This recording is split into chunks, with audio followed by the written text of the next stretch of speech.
before him. I think that, there's no question about it, but that's part of it. Our parents, they dealt with certain things to kick down the doors so that we can create in a certain space. And then we kick down the doors so that the next generation can do things. And each one is going to get a little looser, but it's important for us not to forget who came before us and why we're able to do it. That's powerful. You see a show like you're on right now on ABC for Life.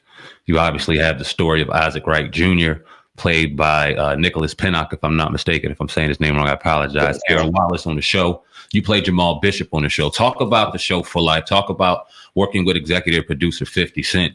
I want to unravel a couple things with this, man. So, yeah, just talk about working with 50 Cent first off and how it is working with For Life, the series. I think that For Life is one of those projects, man, where we get an opportunity to kind of really take the system to task. The prison system here in the United States and the politics and how, just the dirty workings within and how people are, and at the same time, how prisoners are able to kind of create and make a community and live a life from a day-to-day basis and seen as human beings and not just as their crimes.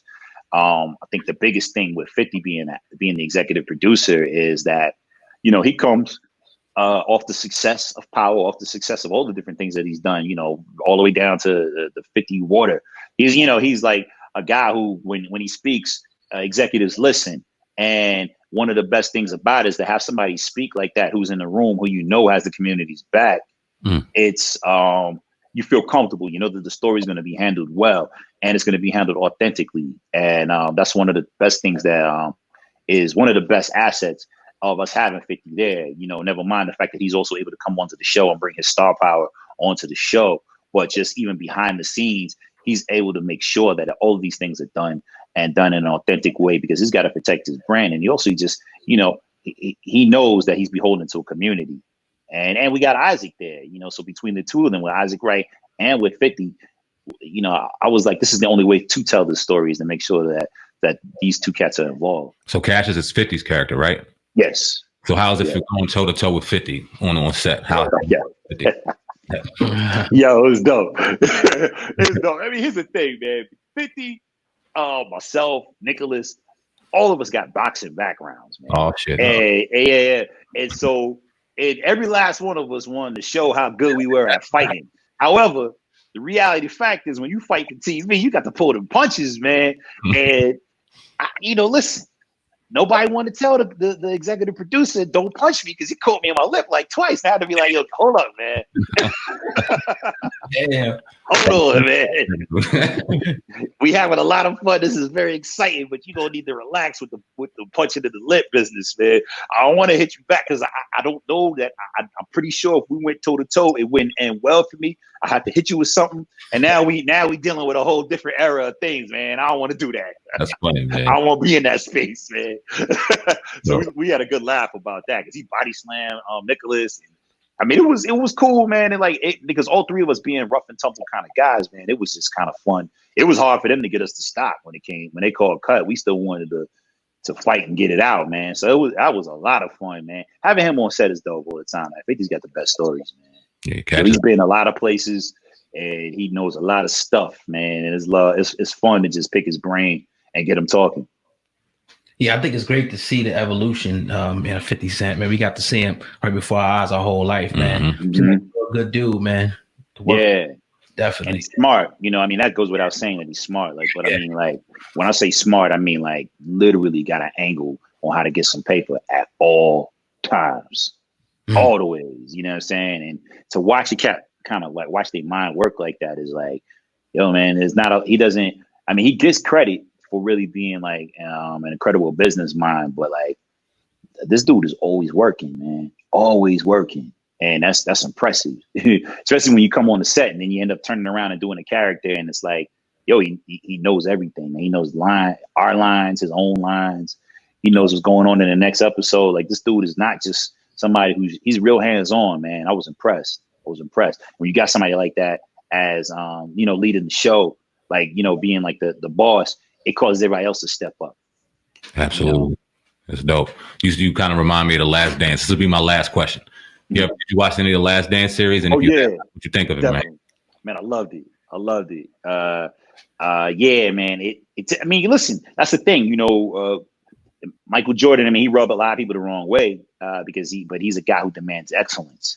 And one of the things is like, any player will tell you that, or at least they did on camera, like, look, if a guy like that who demands excellence, when you see him demanding it of himself, you can't do nothing but step up to it. It is a lot. And the thing is, what ends up happening is when you're excellent like that, you bring excellence like that around you. Right. Because there's so many people who looking for excuses. Well, I would play that hard if I had Michael Jordan's paycheck, or I would learn all of my lines and all of that if I was making millions of dollars like 50 of this. Nah, man, you gotta understand, the way you get there is by working hard. You know what I'm saying? And you don't just all of a sudden start rocking just because somebody offers you a check. Ain't nobody gonna offer you a check until you do that. And so he pushes people like that. Jordan pushes people like that.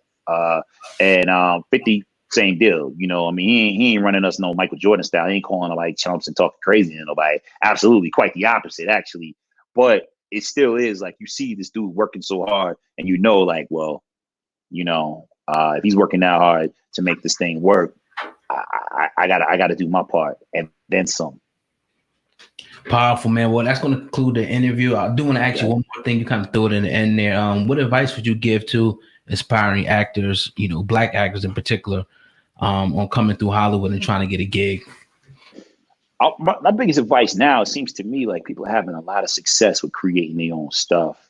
Like doing the YouTubes and doing things like that, because what it ends up happening is you're able to, it's almost like the heyday of independent hip hop, where people, like you had the A&Rs, like hip hop got whacked for a second when the A&Rs were people who didn't, like what Wu-Tang said, who's your A&R? Mountain climber who plays an electric guitar. It's like, how he gonna find the next hip hop artist? You know what I'm saying? How's he really gonna find that? He's gonna go to what does he know? You know what I'm saying about that world? And so they only utilize what they know. You know what I'm saying? And so in Hollywood, there's a certain kind of artist that they're only allowing into the gates, so to speak. And so when you have a space where you can create on your own, and you create something and you show them that there's an audience for that and there's a need for that, then they come to you, and they come to you correctly, and that would be my biggest advice to a lot of artists. And study. And, if I had to do it all over again, I would have stayed in acting school, man. Like, in terms of actually like at a university, I would have stayed. I dropped out. I would have done it, because the time that I spent trying to figure it out and starving and struggling and all that, I could have just been doing that in the classroom and had something to show for it. I'm blessed to be where I'm at, but if I had one opportunity to do it over again, I would have gone and stayed in school. Powerful. We got Dorian Missick in the building right now, the Hip Hop Uncensored podcast. You'll go ahead and hit that 5-star rating if you're listening on iTunes, Spotify, Google Play, any major online outlet. If you're watching on YouTube on any of our 3 platforms, go ahead and hit that like button, subscribe to the podcast. We appreciate you. Dorian, man, before you get out of here, man, before you hit the road, let the people know where they can find you, all your handles, man. We'd appreciate it. Yep. You can find me on Instagram at Dorian Missick, or if you want to follow me on Twitter, which I don't speak that much on there, you can find me at DJ Tailwind Turner. But mostly Instagram is where I do most of my. You said Tailwind Turner? Yeah, DJ Tailwind Turner. Oh shit! What show was that on? The Cosby Show? Cosby Show, man. Tailwind Turner, goddamn, man! It's having you on the show, man. Definitely appreciate you. Anytime you're in the South Jersey area, if you and your wife are down here, man, we love to have you in the building. Yeah, come sign fellowship with us, man. We definitely appreciate it. Appreciate your time, man. Yeah, man. Thanks for having me. It was a blessing. Appreciate it. That you guys enjoyed that powerful interview today. But if you want to hear the rest of the interview, it's about 40 more minutes. You got to go to the Hip Hop Uncensored podcast. I'm going to leave a link right down below in the description box, right at the top. If you want to hear this and all the other interviews we do in its entirety, go right now and subscribe to the Hip Hop Uncensored podcast. You got Google Play, iTunes, Spotify, no matter what you got, you can find us. Type in the Hip Hop Uncensored podcast. For Apple users and Android users, I made it very easy below. I'll leave in a link at the top line of the description box so you can go check out this and other full episodes. I appreciate you guys for listening. On the way out, make sure you share this video with a friend. Smash the like button. And if you didn't subscribe to the Hip Hop Uncensored YouTube channel, you can do that right there on your screen. Hit that red button After you hit the red button, a bell is going to pop up on the right hand side. Select the option that says get all notifications. That way you will be the first one to know when we drop new content. It's your boy O God, over and out. Peace.